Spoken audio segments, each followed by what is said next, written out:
Hi అండి. Gentlemen syndrome వినున్నారా? మొహమాటానికి పోయే మగవాళ్ళ లక్షణము.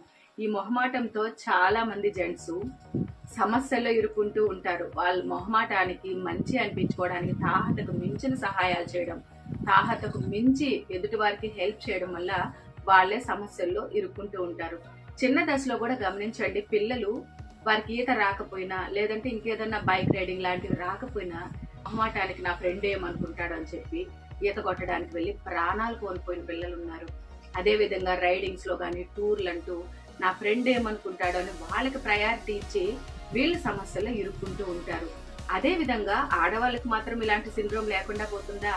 గుడ్ గర్ల్ సిండ్రోమ్, మంచి అనిపించుకోవాలనే రోగం అండి.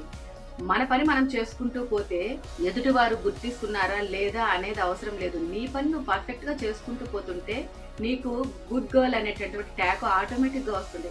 కానీ ప్రత్యేకంగా మంచి అనిపించుకోవడానికి ఎదుటివారి పనులు కూడా మన నెత్తినే వేసుకొని మన పనే కాకుండా మంచి అనిపించుకోవడం కోసం, మొహమాటం కోసం అందరి పనులు నెత్తినేసుకుంటే నీ ఆరోగ్యమే చెడిపోతుంది. అదే విధంగా మన ఇష్టాలను ఒక్కోసారి చంపుకొని మరి ఎదుటి వారి కోసం మనం ప్రయత్నం చేస్తూ ఉంటాం.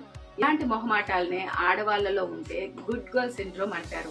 గర్ల్ సిండ్రోమ్ అయినా జెంటిల్మెన్ సిండ్రోమ్ అయినా ఒక స్థాయి వరకు ఉండాలి, కానీ ఎక్కువైపోతే మనమే నష్టపోతాం.